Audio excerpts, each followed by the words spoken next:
හොඳයි සිල් දන අපේ සාදරයෙන් පිළිගන්නවා. අපි අවසානයේට කතා කරේ තොරතුරු පද්ධති වර්ගීකරණය යටතේ මම කිව්වා තොරතුරු පද්ධති වර්ග දෙකක් තියෙනවා කියලා. නේද? තොරතුරු පද්ධති වර්ග දෙකක් තියෙනවා කියලා කිව්වා. එකක් තමයි අපේ තොරතුරු පද්ධතියේ සියලුම ක්‍රියාවලිය මිනිස් අතින් සිද්ධ කරනවා නම් අපි ඒවට කිව්ව මොනවද? අත්‍යවුරු තොරතුරු පද්ධති. හරිද? මොනවද කියන්නේ? අත්‍යවුරු තොරතුරු පද්ධති. manual information system. අත්‍යවුරු තොරතුරු පද්ධති. හරිද? ඊට පස්සේ පුතේ පරිගණකයේ භාවිතා කරලා තොරතුරු පද්ධති නිර්මාණය කරනවා නම් අපි ඒවට කිව්ව මොනවද? computer based information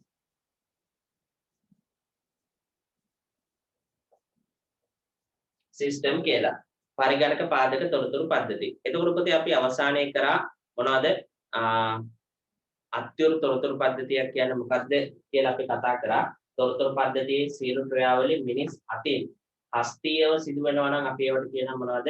අත්‍යවුරු තොරතුරු පද්ධති කියලා. අපි ඒකට උදාහරණ දාගමු. උදාහරණ ලිව්වේ නැති අය ඉන්නවා නම් ඒක දාගන්න. ලියන්න පුතේ උදාහරණ. පාසලක නාම ලේඛනයේ ලකුණු කිරීම. පාසලක නාම ලේඛනයේ ලකුණු කිරීම.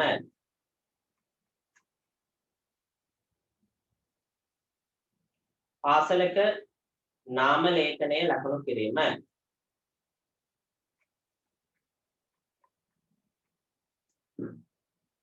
අදර යටට සියලු දෙනාම එන්න. අදර යටට සියලු දෙනාම එන්න පුතේ අද විශේෂ සම්මන්ත්‍රණයක් තියෙනවා.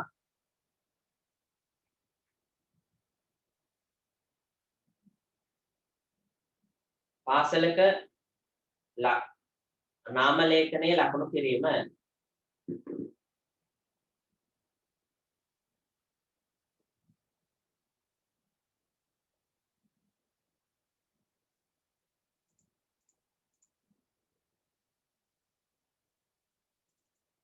පාසලක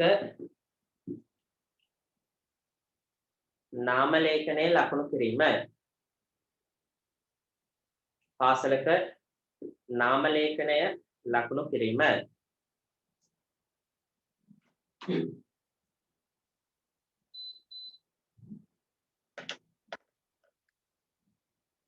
පාසලක නාම ලේඛනයේ ලකුණු කිරීම.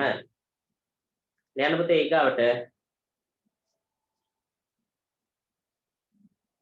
වෙළඳ සැල්වල වෙළඳ සැල්වල වෙළඳ සැල්වල වෙළඳ සැල්වල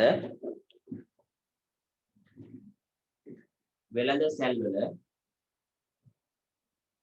පරිගණක භාවිතයෙන් තොරව පරිගණක භාවිතයෙන් තොරව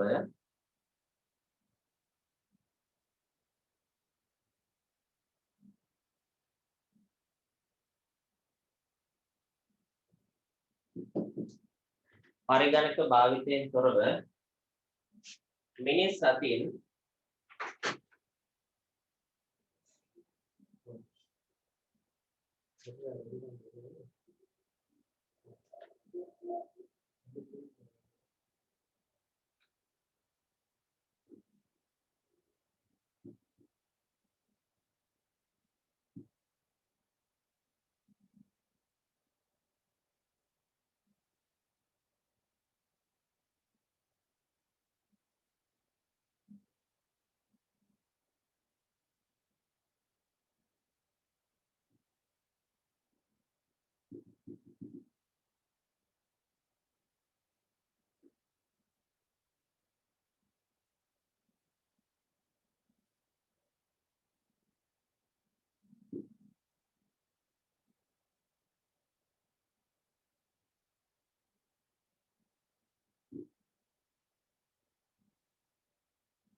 වෙළඳ සැලක පරිගණක භාවිතයෙන් තොරව මිනිස් අතින් බිල් සැකසීම් කටයුතු සිදු කිරීම.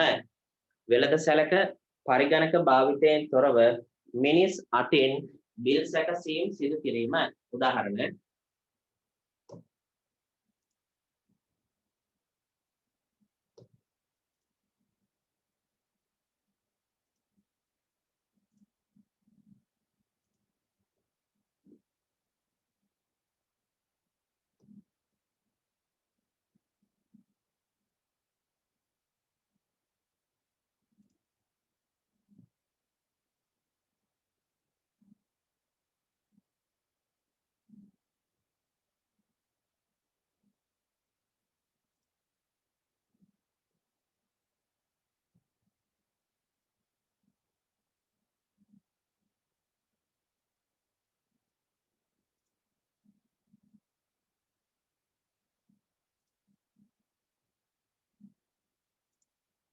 පුතේ දාගන්න එක මාතෘකාව පරිගණක පාදක තොරතුරු පද්ධති. මම ඔයාලට කිව්වා මිනිස් අතින් කරනවා නම් අපි කියනවා අත්‍යවුණු තොරතුරු පද්ධති කියලා. පුතේ සියලුම වැඩ පරිගණකයෙන් කරනවා නම් අපි ඒකට කියනවා මොනවද? පරිගණක පාදක තොරතුරු පද්ධති කියලා.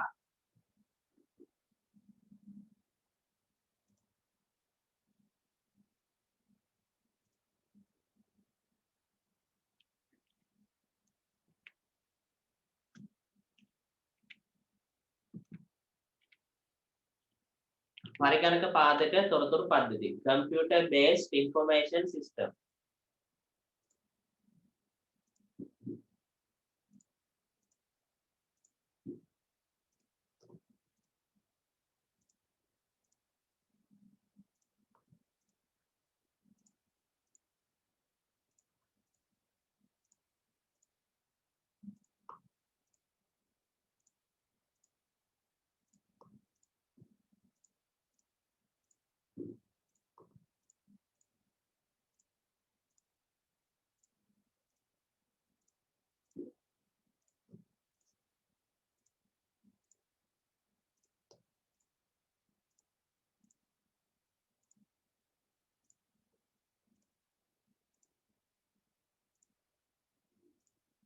දැන් පුතේ දරුවක් දාලා තොරතුරු පද්ධතියේ සියලු ක්‍රියාවලිය තොරතුරු පද්ධතියේ සියලු ක්‍රියාවලිය පරිගණකයෙන් සිදුවන්නේ නම්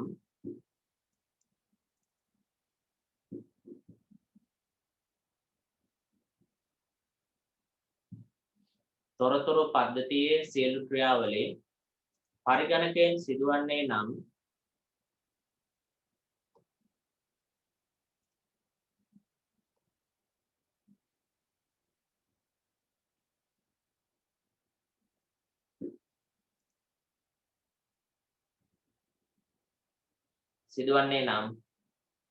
එවැනි තොරතුරු පද්ධතියේ සියලු ක්‍රියාවලිය පරිගණකයෙන් සිදුවන්නේ නම්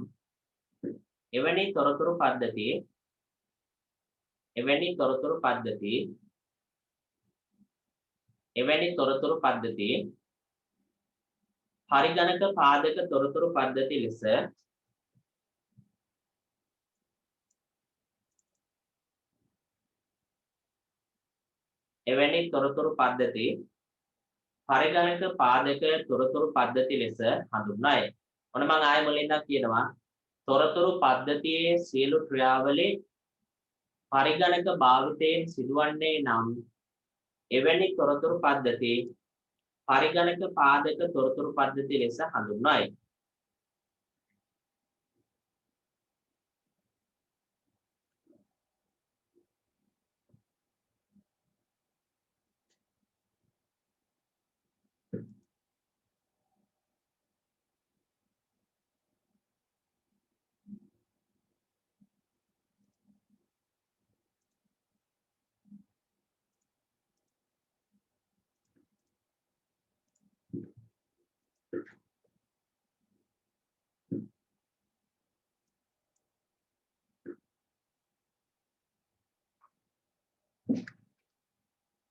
පරිගණක පාදක තොරතුරු පද්ධති ලෙස හඳුන්වයි.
ලියන්න පුතේ උදාහරණ. ලියන්න උදාහරණ.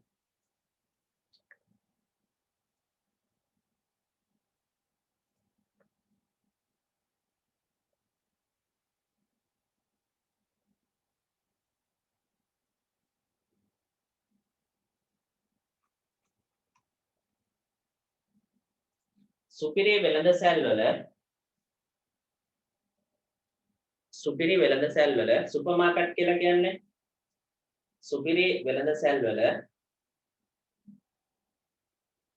සුපිරි වෙළඳසැල් වල පරිගණක භාවිතයෙන් සුපිරි වෙළඳසැල් වල පරිගණක භාවිතයෙන් සුපිරි වෙළඳසැල් වල පරිගණක භාවිතයෙන් සුපිරි වෙළඳසැල් වල පරිගණක භාවිතයෙන් තොග පාලනය ස්ටෝර් මැනේජ්මන්ට් කියලා කියන්නේ මම ඒක කියලා දෙන්නම් ඊගාවට සුපිරි වෙළඳසැල් වල පරිගණක භාවිතයෙන් තොග පාලනය ස්ටෝර් මැනේජ්මන්ට් තොග පාලනය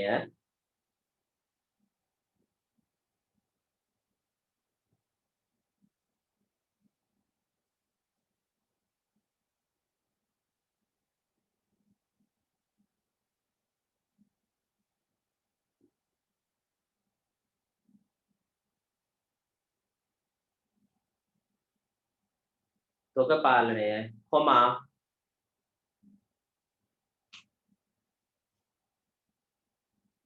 භාණ්ඩ නිකුත් කිරීම යනාදී භාණ්ඩ නිකුත් කිරීම යනාදී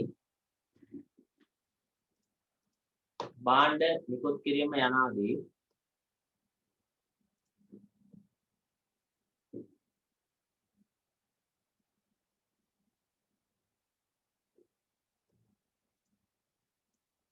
භාණ්ඩ නිකුත් කිරීම යනාදී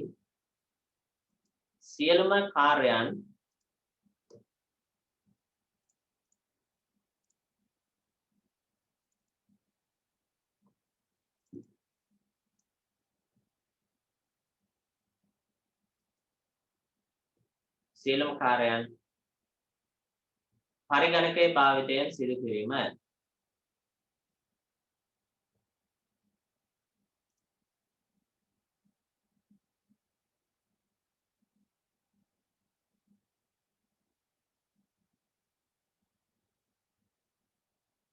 සියලුම කාර්යයන් පරිගණකයේ භාවිතයෙන් සිදු කිරීම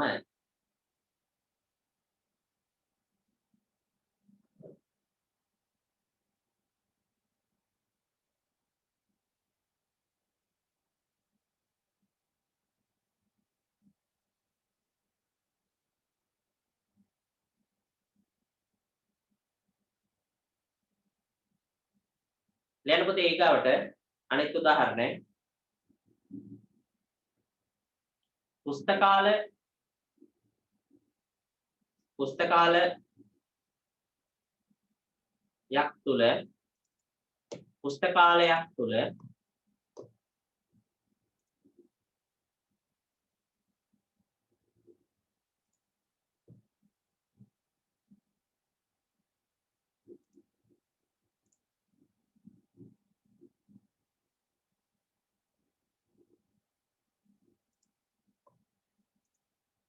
පුස්තකාලයක් තුල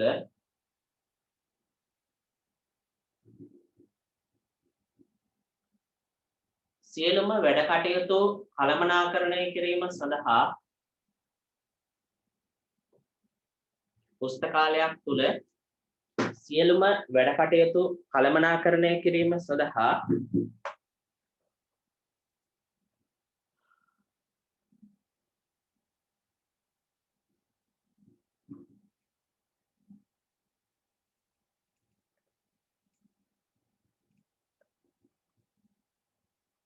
පරිගණක භාවිතය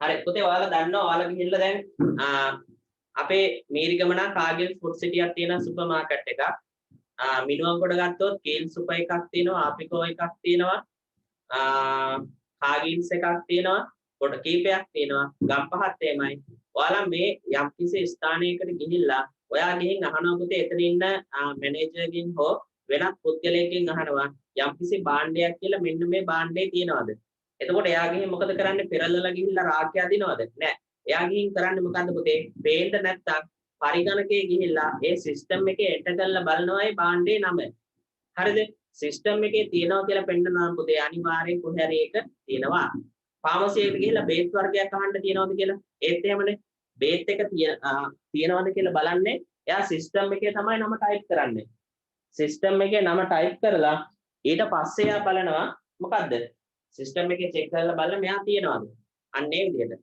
පුතේ මේ විදිහට කරපුවාම හරි ලේසි තොග පාලනය කරන්න ඒ කියන්නේ ස්ටෝර් මැනේජ්මන්ට් දැන් ඔයාලට 11 ශ්‍රේණිය වාණිජ්‍ය වලදීත් මේක කියලා දෙන්නේ මේ තොග පාලනය සම්බන්ධයෙන් ඒ කියන්නේ දැන් අපේ වෙළඳසැලේ පුතේ අපේ භාණ්ඩ නිෂ්පාදනය කරන අඩු වෙන සාමාන්‍ය අපි කරන්නේ යම්කිසි ඒජන්ට් කෙනෙක්ගෙන් භාණ්ඩ අරගෙන අපි ඒක විකුණනවා එතකොට පුතේ අපේ තොගය අපේ ස්ටෝර් එක දිනෙන් දින මොකද වෙන්නේ අඩු වෙනවා එතකොට අපි මොකද කරන්නේ ඒ අඩු වෙන ප්‍රමාණයට සාපේක්ෂව අලුතින් භාණ්ඩ ආපහු මොකද කරන්න ඕන ගන්න ඕනේ එතකොට මේ සියලුම වැඩ පුතේ මේ පරිගණක කම්පියුටරයිස් කරාට පස්සේ හරිම ලේසියෙන් කළමනාකරණය කරගන්න පුළුවන් පැටලෙවිලි වෙන්නේ නැහැ අපි දැන් කතා කරමු පුතේ අත්‍යුරු සහ පරිගණක පාදක ඒ කියන්නේ අතින් කරන තොරතුරු පද්ධතියක් සහ පරිගණකයෙන් අපි පාලනය කරන තොරතුරු පද්ධතියක් අතර තියෙන වෙනස්කම් ගැන දාගන්න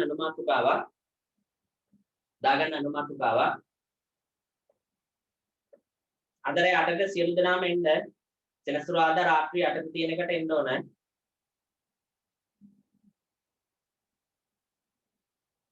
ඉරිදා රෑ 8ටත් මම ආපහු රිපීට් එකක් දානවා. ඒ කියන්නේ ඉරිදා 8ටත් තියෙනවා.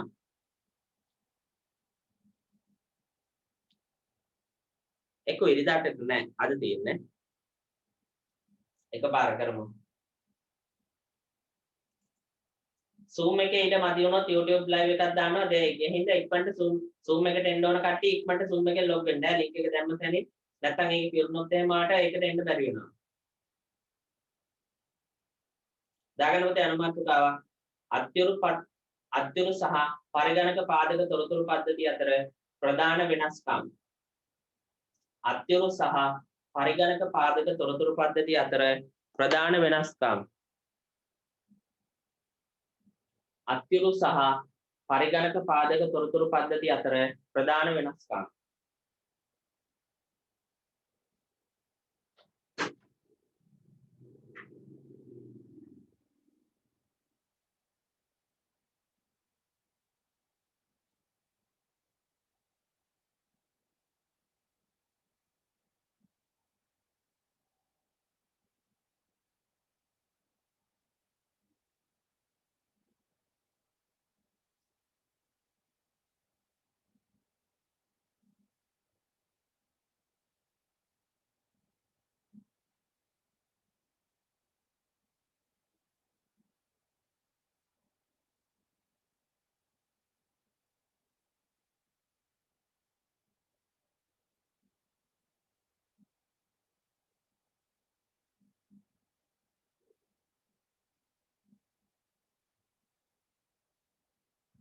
අත්‍යුරු සහ පරිගණක පාදක තොරතුරු පද්ධතිය අතර ප්‍රධාන වෙනස්කම්.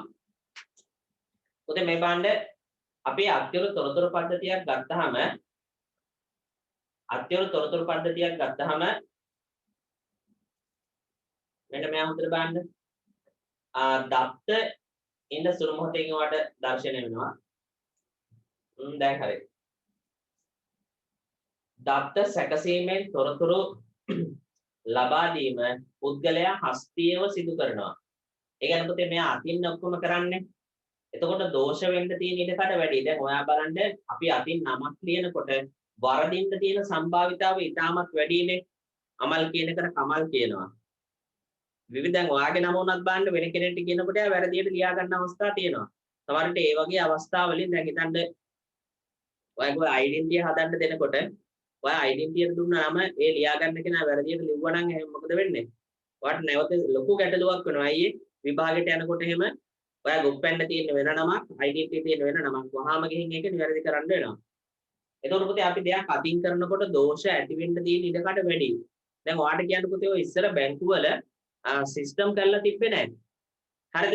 ඒ කියන්නේ 2008ට කලින් සිස්ටම් කරලා තිබ්බේ නැහැ. ඔයාලා ඉපදිලත් නැහැ. එතකොට සිස්ටම් කරලා තිබ්බේ නැහැ. එයාලා කරේ මොකද්ද? සෑම කෙනාටම පුතේ ලෙජර් බුක් ඒ කියන්නේ මේ පොතක් තියෙනවා සහ බැංකුවේ ලෙජර් ගිණුමක් තියෙනවා. දැන් හිතන්න ඔයාගේ බැංකු පොතේ රුපියල් 5000ක් තියෙනවා කියලා.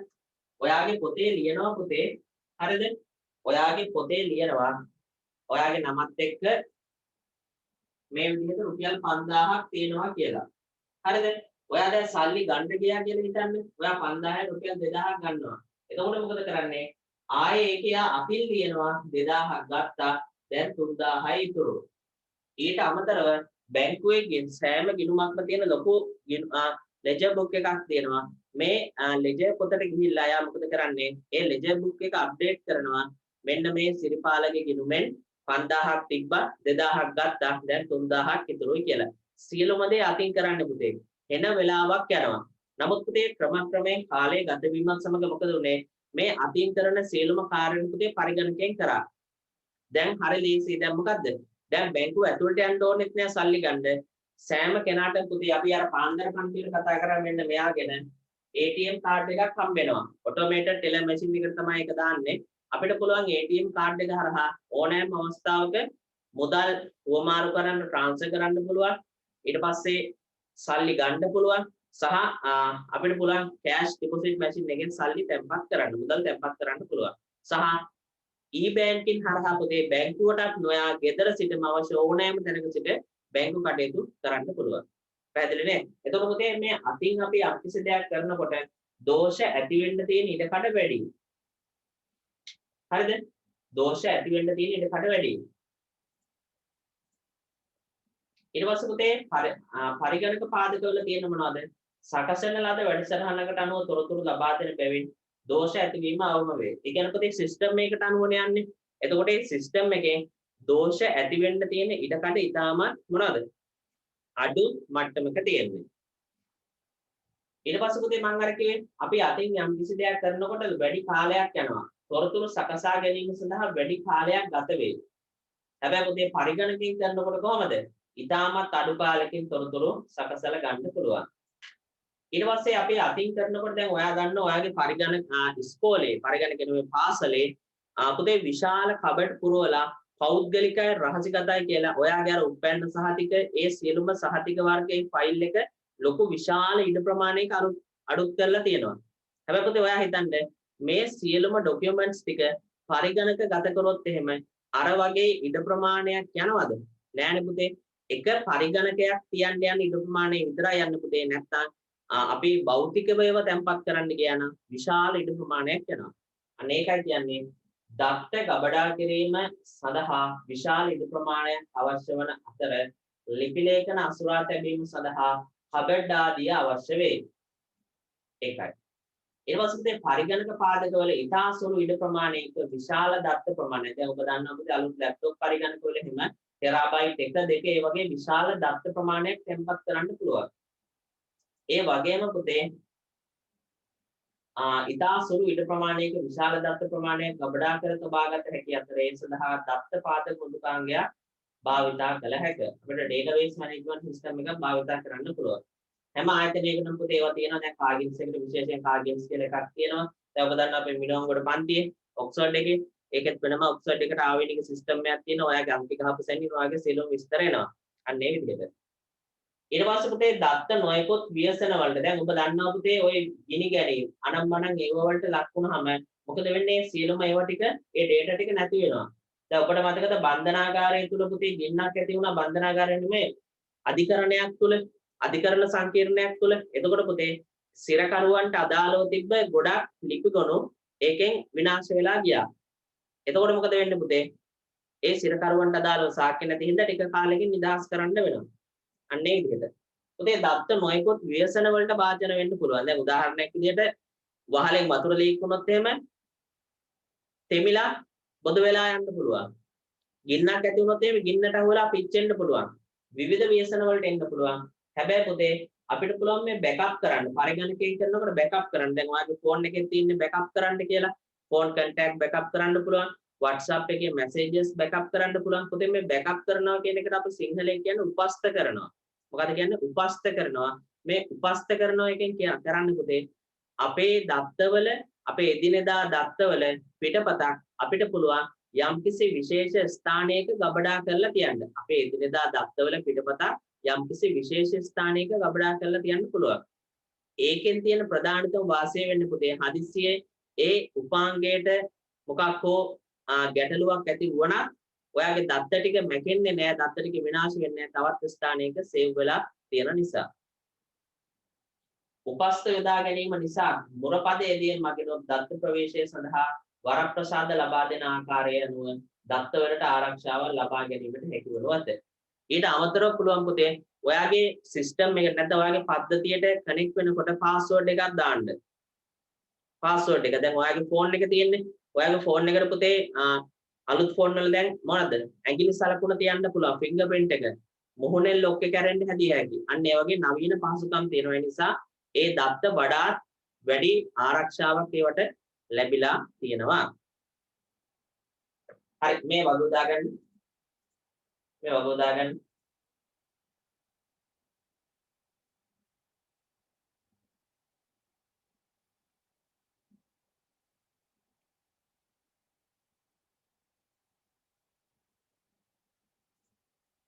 මේ වග දාන්න.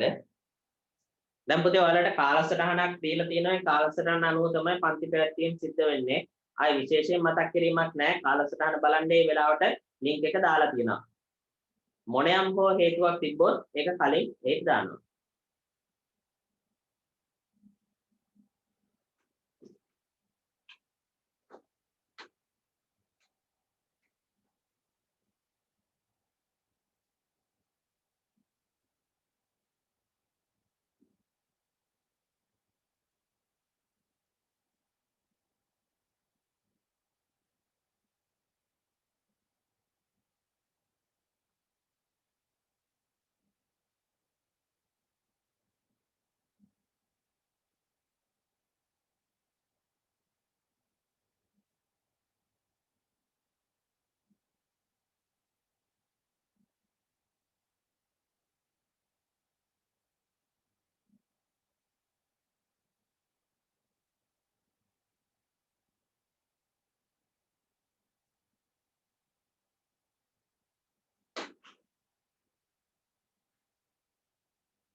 ඉවරයි දාන්න chat එකට message එකක්. ඉවරයි දාන්න chat එකට message එකක්.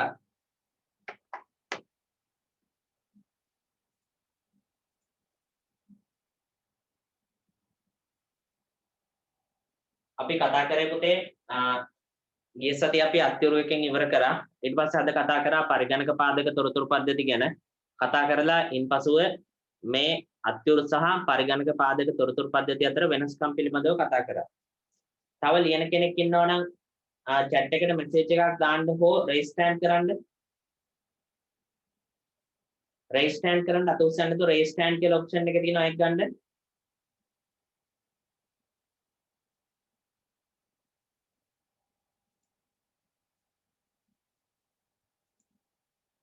හොඳයි. ඉන්පසුව අපි කතා කරනවා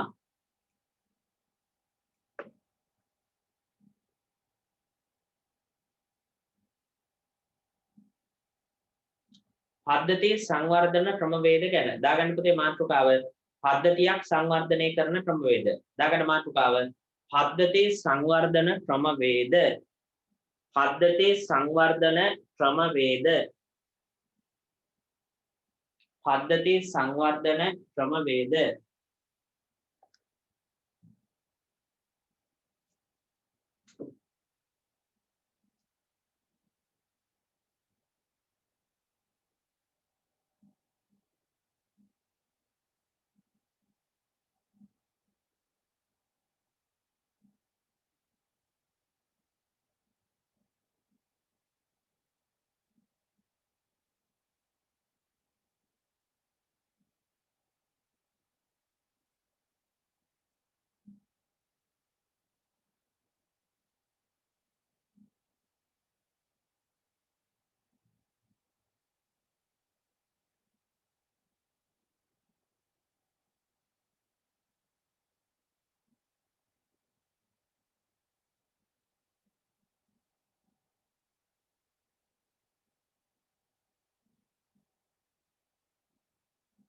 පද්ධති සංවර්ධන ක්‍රමවේද.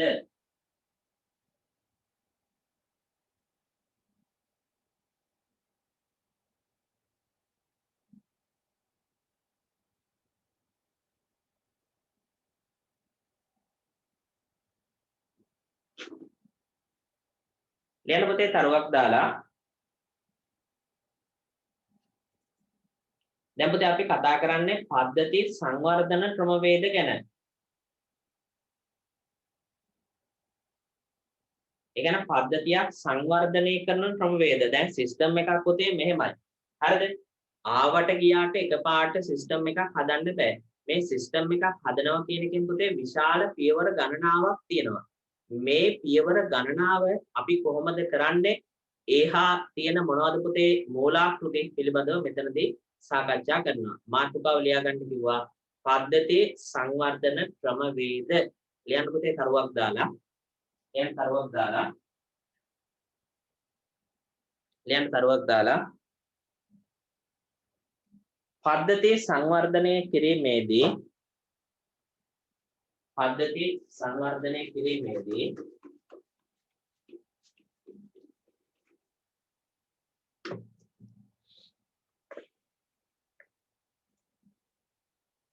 පද්ධති සංවර්ධනය කිරීමේදී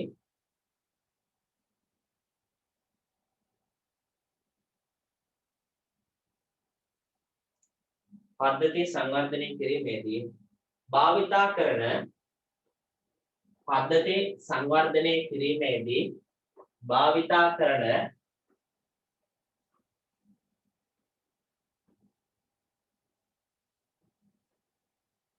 පද්ධති සංවර්ධනය කිරීමේදී භාවිතා කරන එක් ක්‍රමවේදයක් ලෙස පද්ධති සංවර්ධනය කිරීමේදී භාවිතා කරන එක් ක්‍රමවේදයක් ලෙස පද්ධති සංවර්ධනය කිරීමේදී භාවිතා කරන එක් ක්‍රමවේදයක් ලෙස SDLC හඳුන්වන්න පුළුවන්. SDLC ලියන්න එපා. S කියන්නේ පුතේ system, D කියන්නේ development, L කියන්නේ live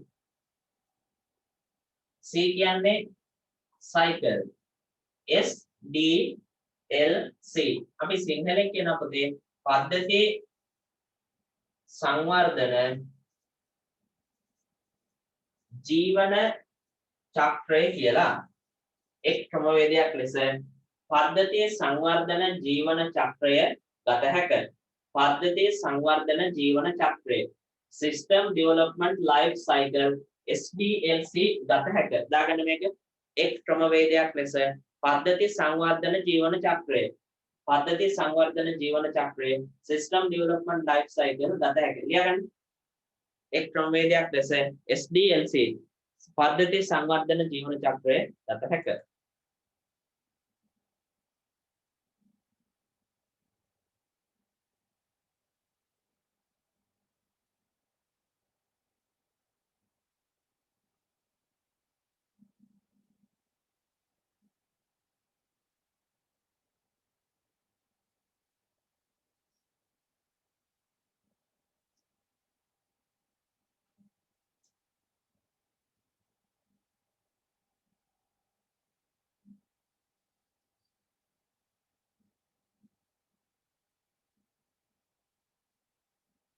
දාගන්න පුතේ ඊගා මාතෘකාව අපි දැන් කතා කරන්නේ මොකක්ද මේ පද්ධතිය සංවර්ධන ජීවන චක්‍රයක් කියලා කියන්නේ කියලා SDLC System Development Life Cycle පද්ධති සංවර්ධන ජීවන චක්‍රය.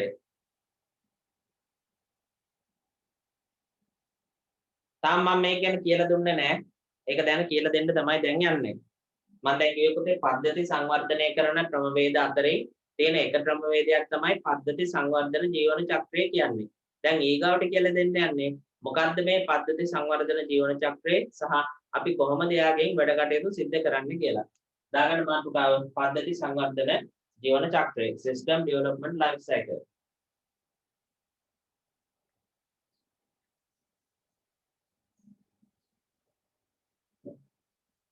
පුතේ අනිත් කාරණේ දැන් ඔයාලා හිතාගෙන ඉන්නවා නම් 15 ඉස්කෝලත් පටන් ගන්නවානේ. ඒ හින්දා අපි පන්ති ගාස්තු ගන්න ඕනෙත් නැහැ, ටියුට් ගන්න ඕනෙත් නැහැ, 15 ඉඳන් පන්ති යනවනේ කියලා. අන්න ඒවට තමයි කියන්නේ දවල් හීන කියලා. දවල් හීන කියලා. මතක් කරගන්න මේ සැරේ ඕලෙවල් ලියපු කට්ටිය. මේ සැරේ ඕලෙවල් ලියපු කට්ටිය පුතේ පෙබරවාරිදී කොහොමද ඉස්කෝල පටන් ගත්තා. හැබැයි පෙබරවාරි ඉස්කෝල පටන් ගත්තා කියලා පන්ති තියන්න අවසර දුන්නේ නැහැ. ඒ ළමයි සියලු දෙනාම පන්ති නොගින් ඔන්ලයින් තමයි විභාගෙ දෙන්නේ. ඔයාලට වෙන්නේ toy ටිකමයි. පන්ති දල වශයෙන් පටන් ගන්නකොට අඩුම තරමේ අප්‍රේල් මේයිවත් වෙනවා. අප්‍රේල් කියන්න බෑ මොකද දෙවෙනි සතිය දැන් ආයි ඩිමාන්ඩුනේ. ඒ හින්දා මේයි නම් වෙනවාමයි. ඒ නිසා පන්ති වලට දිගටම සහභාගී වෙන්න. නැත්නම් ඊගාව ගොදුරු අනිවාර්යෙන් ඔයා. හරිද? පන්තියට එන්න නැතුව අනම්මන විකාර කරලා පස්සේ මගෙන් නම් අහන්න එන්න එපා. එම කරන්නත් බෑ. එකපාරට මාස ගාණක් තිස්සේ කරගෙන ආපුක දවසින් දෙකකින් කරන්න බෑනේ. ඒ නිසා එක දිගට පන්ති වලට එන්න. සහ පන්ති ගාස්තු ගැන කතා කරනකොට සමහර පිරිස් ඉන්නවා මොනවද පන්තියට එනවා. හරිද? ඊට පස්සේ පන්තියට නැත්තම් හිතන්න ආවේ නැහැ කියලා. ආවේ නැතු ඊට පස්සේ මම රිපීට් ලින්ක් එක බලලා රිපීට් ලින්ක් එකේ පන්තියට සහභාගී වෙනවා. ඊට පස්සේ අහපුවම කියනනේ අපිට ලින්ක් එක ආවේ නැහැ. පන්තියට යන්න බැරි වුණා. එහෙම කියලා ගාස්තු ගෙවෙන් මට හරිනවා. එතකොට පුතේ අපි ඔබට මේ සේවාව සපයන්න ඉතාම ගුණාත්මකව ගණන් හදලා බලන්න සතියකට පැය කීයක් ඉගෙනීම සිද්ධ කරනවද කියලා. එතකොට මගේ පැත්තෙන් වෙන දේ හරියට ඔයාලට දුන්නාට පස්සේ ඔයාගේ පැත්තෙන් වෙන දේ හරියට ඊට නොවුනොත් එහෙම ඒක අනිවාර්යෙන් හරියන්නේ නැහැ. එහෙම එකක් තියෙනවා. දැන් මම ගන්න මුදලට වඩා වැඩි සේවයක් ඔයාලට සපයනකොට ඔයාගේ පැත්තෙන් මට කිසිවක් නොලැබෙනකොට පුතේ එතන හරියට ගුණාත්මක භාවයක් නැහැ. ඒ නිසා ඒ කරන වැඩේ පුතේ නිශ්චයාකාරව අවංකව සිද්ධ කරන්න සියලු දෙනාම ඒ වගේ කපටි වැඩ කරන කෙනෙක් අහුනොත් නම් ආයේ બ્લોක් කරලම දානවා ජීවිතේටවත් එන්න බැරි වෙන්න ගෲප් එකකටවත්. ඒ නිසා මේ ඒ විදිහට තමයි අපි වැඩ කටයුතු සිද්ධ වෙන්නේ. සහ තියරි ක්ලාස් වල නම් මම YouTube දාන්නේ නැහැ. තියරි ක්ලාස් වල YouTube දාන්නේ නැහැ. රිවිෂන් එකේ විතරයි YouTube දාන්නේ.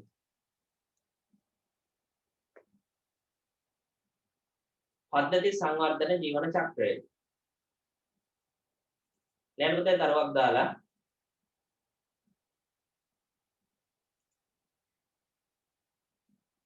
පද්ධති සංවර්ධන ජීවන චක්‍රය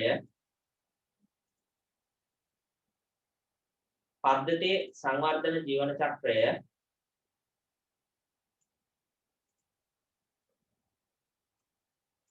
පද්ධති සංවර්ධන ජීවන චක්‍රය පියවර කිහිපයකින් පද්ධතියේ සංවර්ධන ජීවන චක්‍රය පියවර කිහිපයකින් සමන්විත වේ.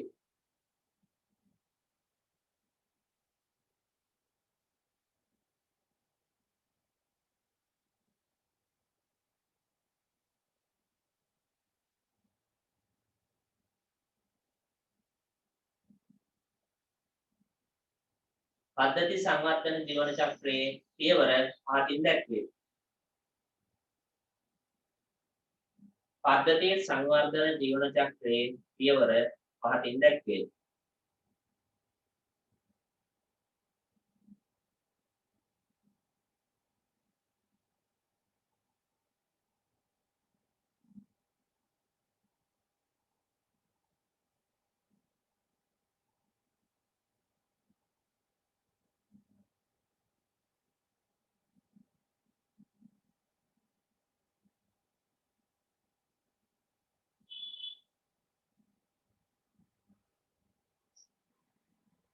පියවර පහකින් දැක්වේ. පුතේ මං තාම මේක ගැන ඔයාලට කිසි අකුරක්වත් කියලා දුන්නේ නැහැ. මේ පියවර ටික දාගන්න පියවර දාගෙන ඊට පස්සේ තමයි ඔයාලට මම පියවරෙන් පියවර කියලා දෙන්නේ. හරිද? පහකින් දැක්වේ.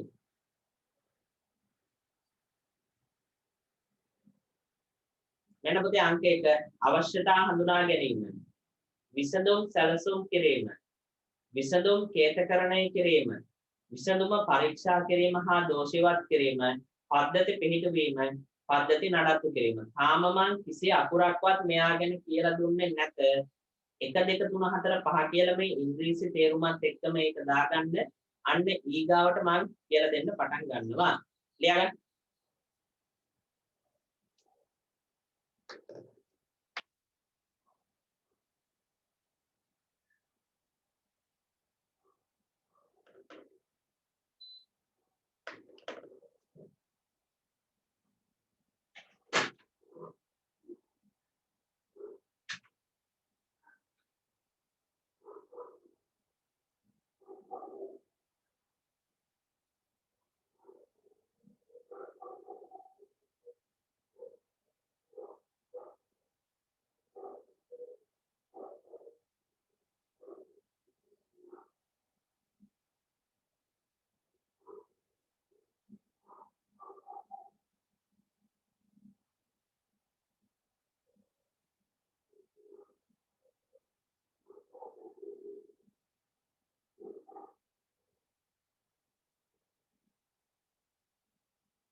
හොඳයි. පොත ලියාගත්තේ නැත්නම් තාමත් ස්ක්‍රීන්ෂොට් එකක් දාගන්න. දැන් හිතන්න පුතේ ඔයා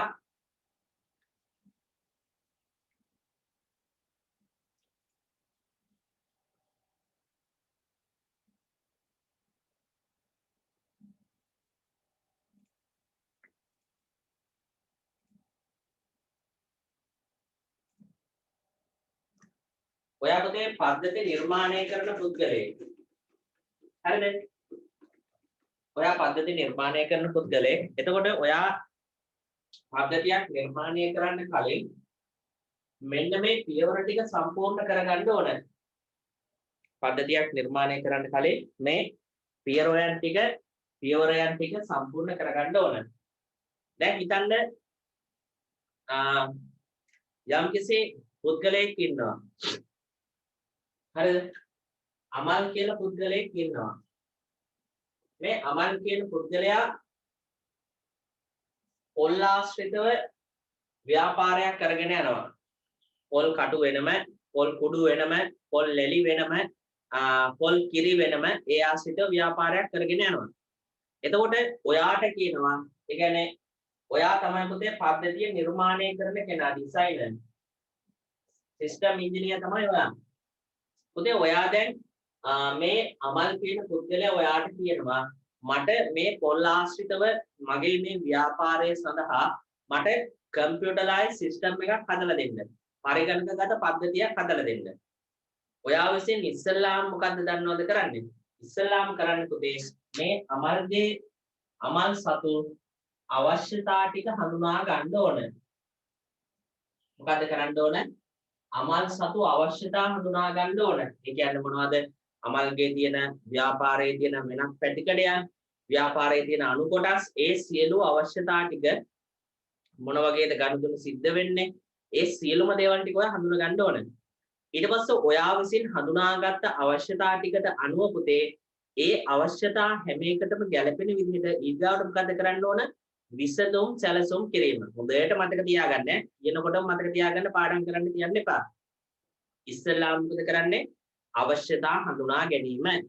ඊගාට මොකද කරන්නේ පුතේ? විසඳුම් සැලසුම් කිරීම. ඔයා පුතේ හඳුනාගත් අවශ්‍යතා වලට ගැළපෙන විදිහට මොකද කරන්නේ? විසඳුම් සැලසුම් කිරීම. ඊට පස්සේ පුතේ දැන් ඔයා අවශ්‍යතා හඳුනා ගන්නවා.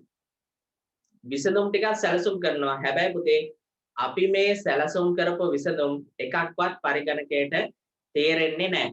එහෙනම් පරිගණකයට තේරෙන විදිහට යාට ලබා දෙනවට අපි කියනවා විසඳුම් කේතකරණය කරනවා, කෝඩින් කරනවා කියලා. මම ඔයාලට කලින් කියලා දුන්නා ගණන් පාඩමේදීම සංඛ්‍යා පද්ධතිය තුළ එහෙම පරිගණකය කියන්නේ මැෂින් ලැන්ග්වේජ් එකකින් වැඩ කරන්නේ. ඒකෝට අපේ ලැන්ග්වේජ් එක යාට තේරෙන්නේ නැහැ. පරිගණකයට තේරෙන විදිහට පුතේ ප්‍රෝග්‍රෑම් කරනවට කියන අපි කෝඩින් කරනවා කියලා. එහෙනම් අපි ඉස්සල්ලාම අවශ්‍යතා ටික හඳුනා ගන්නවා, විසඳුම් ටික සැලසුම් කරනවා. විසඳුම් සැලසුම් කරලා ඉවරුණාට පස්සේ මොකද කරන්නේ පුතේ?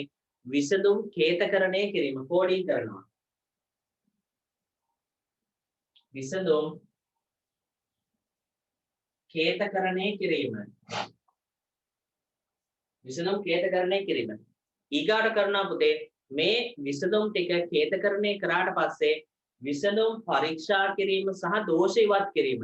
දැන් ඔබ දන්නවා පුතේ සාමාන්‍ය සිස්ටම් එකක් හදනකොට මුල් අවස්ථාවවලදී දෝෂ එනවා. ඒ නිසා අපි අනිවාර්යයෙන් මේ කේතකරණය කරපු අපි කෝඩ් කරපු විසඳුම් ටික තියෙනවානේ. මේ විසඳුම් ටික පරීක්ෂා කිරීම සහ දෝෂයක් තියෙනවා නම් ඒක අපි ඊගාට ඉවත් කරන්න ඕන. ඊගා පියවර තමයි පුතේ විසඳුම් පරීක්ෂා කිරීම හා දෝෂ ඉවත් කිරීම. විසඳුම් පරීක්ෂා කිරීම සහ දෝෂ ඉවත් කිරීම. ඊට පස්සේ පුතේ ඔන්න මම ආයෙ මුලින්දා කියනවා ඉස්සෙල්ලාම කරන්නේ අවශ්‍යතා හඳුනා ගන්නවා. අවශ්‍යතා හඳුනාගෙන ඒ අවශ්‍යතාවලට ගැළපෙන විදිහට විසඳුම් සැලසුම් කරනවා. විසඳුම් සැලසුම් කරලා පුතේ ඒ සැලසුම් කරපු විසඳුම් වලට අනුව විසඳුම් ටික කේතකරණය කරනවා. ඊට පස්සේ පුතේ විසඳුම් කේතකරණය කරාට පස්සේ ඒකේ තියෙන ගැටලු निराකරණය කිරීම සඳහා විසඳුම් පරීක්ෂා කිරීම සහ දෝෂ ඉවත් කිරීම සිද්ධ කරනවා. ඊට පස්සේ ඊගාවට අපි කරනවා පුතේ දෝෂත් ඉවත් කරලා අපේ පද්ධතිය පිහිටවනවා.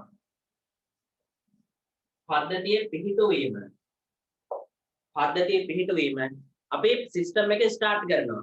ඊට පස්සේ පුතේ අපි යම්කිසි දෙයක් ස්ටාර්ට් කරලා දැන් උදාහරණයක් විදිහට දෙන්නකො ව්‍යාපාරයක් පටන් ගන්න සැලසුම් කරනවා කියලා.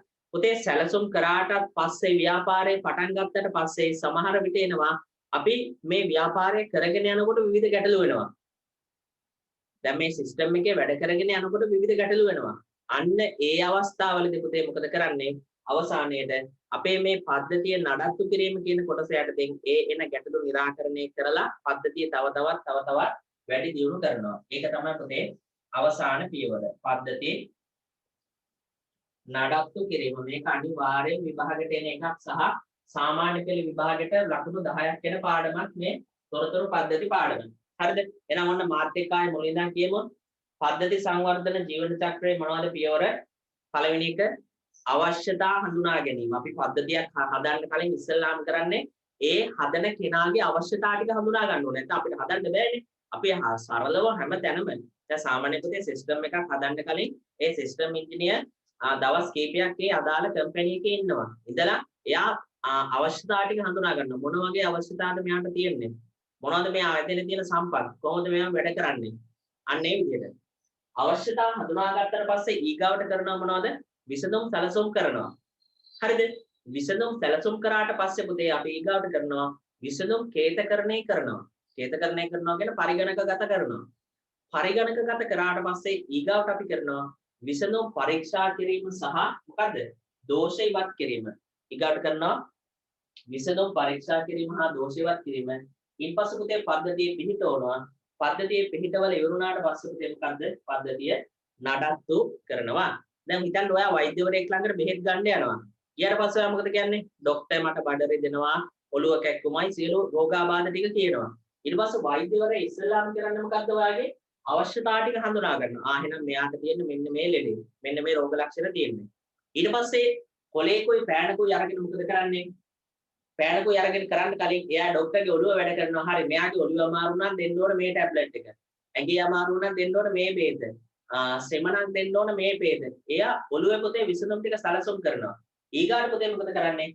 පෑන අරගෙන විසඳුම් ටික ලියනවා.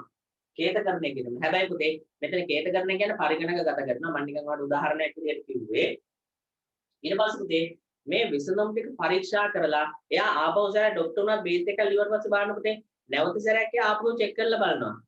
වැරදි තියෙනවා නම් වැරදිච්ච මේවා තියෙනවා අයින් කරනවා. ඊට පස්සේ ඔයාලට බේත් තුඩු දෙනවා. ඊට පස්සේ ඔයා බේත් ටික බොනවා. අන්න ඒ වගේ වැඩක් මෙතන වෙන්නේ. ඉස්සල්ලාම අවශ්‍යතාව හඳුනා මම ඒ ડોක්ටර්ගේ උදාහරණයක් කිව්ව පුතේ ඔයාලට තේරුම් ගැනීම සඳහා ඉස්සලාම් පද්ධතියක් හදන්න කලින් අපි කරන්නේ අවශ්‍යතාව හඳුනා ගන්නවා. අවශ්‍යතාව හඳුනාගෙන ඒ අවස්ථාවලට ගැලපෙන විදිහට විසඳුම් ටික සැලසුම් කරනවා. විසඳුම් ටික සැලසුම් කරලා ඊට සරිදන පරිදි පුතේ විසඳුම් කේතකරණය කරනවා. විසඳුම් කේතකරණය කරාට පස්සේ ඒ විසඳුම් ටික පරීක්ෂා කරලා දෝෂ තියෙනවා නම් ඉවත් කරනවා. ඊගාට පුතේ පද්ධතිය පිහිටවනවා. පද්ධතිය පිහිටුවාට පස්සේ පුතේ එන ගැටලු निराකරණය කරමින් ඉදිරියට යනකොට අපි කියන පද්ධතිය නඩත්තු කිරීම කියලා. මේක මම ඊගා දවසේ ඔයාලට කටපාඩම් ගන්නවා.